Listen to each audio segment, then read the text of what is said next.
Welcome to the Satellite and Webcasting Center at Middle Tennessee State University. I'm Connie Schmidt, your program producer. Pat Jackson is our director. I'd like to welcome our satellite viewers, our cable television viewers, and our webcasting viewers. We invite all our participants to call in with questions today on our toll-free telephone line at 1-866-904-8352. We're delighted to have with us today Dr. Zaf Khan, who's a faculty member in the Department of Elementary and Special Education here at MTSU. He's joined in the studio by some of his MTSU education students. Today's presentation is a step-by-step guide to modifying and adapting lessons for inclusive teaching for general educators. I'm going to turn it over now to Dr. Zaf Khan. Well, thank you, Dr. Schmidt. Let me talk to you about modifying the curriculum. Let's start out with a story. Let's talk about Katie. Katie was one of my former students. She was 10 years old at this particular time in an elementary school. Here's what happened with Katie. Katie was learning disabled. She had a significant problem with decoding skills. She had significant problems with the ability to write. She also had some basic math computation problems.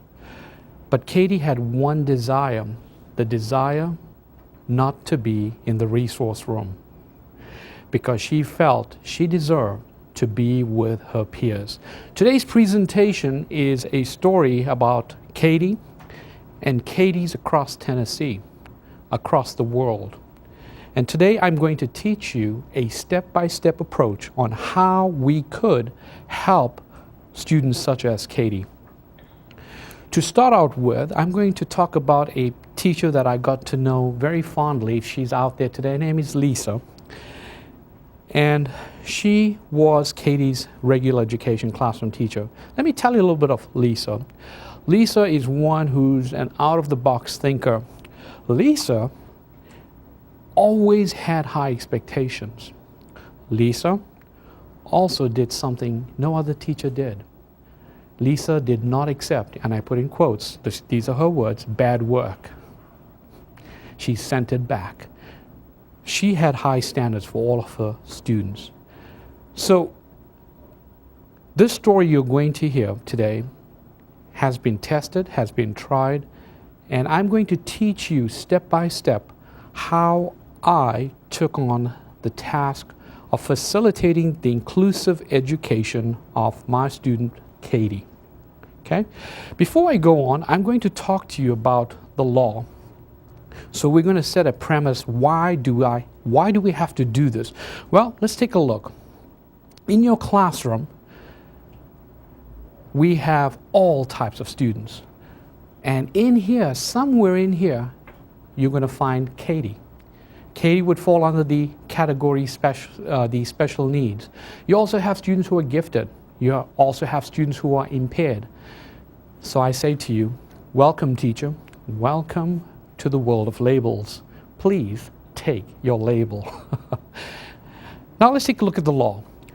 The special education law called IDEIA, Individuals with Disabilities Education Improvement Act, by definition says that special education, listen to this, is a specially designed instruction. This comes exactly from the Code of Federal Regulation, aptly called CFR 300.39. It says that specially designed instruction means that you as a teacher have to consider adapting as appropriate to the needs of the eligible child, and in this question we're talking about Katie, that we are going to modify or adapt content, methodology, or the delivery of your instruction. And we're going to spend some time talking about this step-by-step approach. Okay? To address the unique needs, what we have to do, the first thing you have to make sure is, does Katie have full access to the general curriculum? You need to ask yourself this question. I like to look at this as a philosophical question. I like to look at inclusive teaching as a mindset. It's actually, in one statement, I can summarize what inclusion means. To me, it's just the right thing to do. Okay? So we have to ensure that Katie will have this access to special education services. So here we go. Let me talk to you about the actual steps.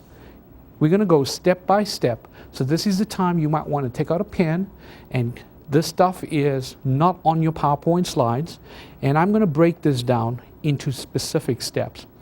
The first thing you need to know, I'm going to teach you 3 stages. Not 4, not 1, but there are 3 stages to adapting and modifying a lesson plan. Stage number 1, we're going to make this as very simple as possible. We're going to call this stage before the lesson. Before the lesson. Stage number 2 is during the lesson. And stage number 3 is after the lesson. When designing a special curriculum with modifications for Katie, I worked with Lisa, this wonderful teacher who was so open to suggestions, and we broke down Katie's modifications into these 3 wonderful stages. And this is what we did. In stage 1, before the lesson, we actually pre-tested. Yes, we pre-tested Katie. We wanted to know, where exactly is Katie today? What we did was we pre-tested using both formal and 2 informal measures, standardized and criterion-based. An example of a criterion-based measurement is the use of CBMs, curriculum-based measurements, establishing some type of criteria as well, testing what you teach, okay? The second thing we did, we actually went to this wonderful chart that I'm about to show you. It's called the 9 types of adaptations, which is included in your PowerPoint. And let's see if we can get to it real quickly. And in here, you have 9 things listed out for you. And the 9 things are, number 1, for Katie, we had to look at quantity. We had to look at input, participation, alternative types of goals, her difficulty level, what was Katie able to output, what was the level of support, how much of time did we really have to support Katie. So during this time period, before Katie even gets to the classroom, Lisa and I would sit down and we would look at these 9 critical areas where we felt Katie would need more support. So what we did, with a pen and a marker, we just basically marked up on this particular sheet, the one you're seeing right in front of you today, exactly what her needs were. So this tailored her curriculum adaptation for Katie. And what Katie needed was, she needed lots of assistance with difficulty. She needed some sort of level of support in the classroom. So her 2 big focal areas for Katie that we developed was level of support was increased, and the difficulty of the task we had to look at in all of her work. So that's what these 9 things are. So these are the actual steps that we went through, okay? Right after that, we decided, you know what? We need to also have a strategy for inclusion. And that strategy for inclusion is also in your packet. It's called Include, if you want to take a look at that.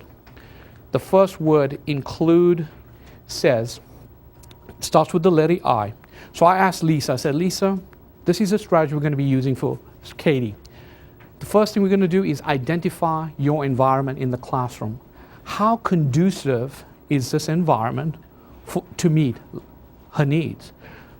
So we did an environmental scan, also called an ecological assessment, and we went in and we looked at it, and we knew that Katie had issues with distraction. We also knew that she got anxious, she needed more support, so we put her in an area that was free of distractions.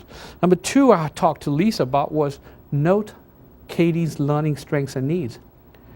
We did know that Katie was a social butterfly. Katie loved to talk. So we knew that she would be great in a cooperative group setting. Okay? We also checked for potential areas where she would be most successful. Is she more successful with the basic math? Is she good with her spelling? Which areas of her writing mechanics was good for her? The other pieces we looked at is potential problems in the classroom. We actually looked exactly where Katie was going to sit, and we looked at the people or the children around Katie, okay? And we brainstormed all of our instructional adaptations. And D is now decide which adaptations to implement. And then we sat down, we said, these are the things we're going to do for math. These are the things we're going to do for written expression. These are the things we're going to do for reading comprehension. And last but not least, this actually comes as a follow-up, which we'll talk about in stage 3, is the evaluation component. How do we evaluate Katie's progress? Okay? So basically, what you have here now is all of the stuff that we're doing before the lesson, even before Katie gets there. Okay? The next piece we did in my resource room, because we had to minimize the amount of time Katie would spend in the resource room, I did a lot of pre-teaching. I did know that Katie had difficulty with vocabulary words and comprehension. She had a very spotty comprehension, was about 2 grade levels below her peers. So we did a lot of pre-teaching in that resource room. Okay? Then the next piece was Katie had difficulty focusing on the teacher. So we taught her the SLANT strategy, SLANT. Children with disabilities need metacognitive strategies. And metacognitive will allow Katie to think about her own thinking or think about her own learning. And S stands for, when Katie sat up in front, she knew she had to apply the SLANT strategy. S, sit up straight in her seat. You can go ahead and do the SLANT with me. L, lean forward. A, ask questions. We'll wait for those. N, this was interesting, nod your head in agreement with the teacher. And T, which was most important for Katie, was track the teacher. So here's Katie's head tracking the teacher wherever the teacher moved. But the SLANT strategy worked perfectly for Katie. Okay? The other strategy we taught her in the classroom was RAP, R-A-P, which is another metacognitive strategy, because we do know Katie had difficulty with comprehension. R, read the paragraph. A, ask yourself what the main idea is. And P, put the main idea into your own words.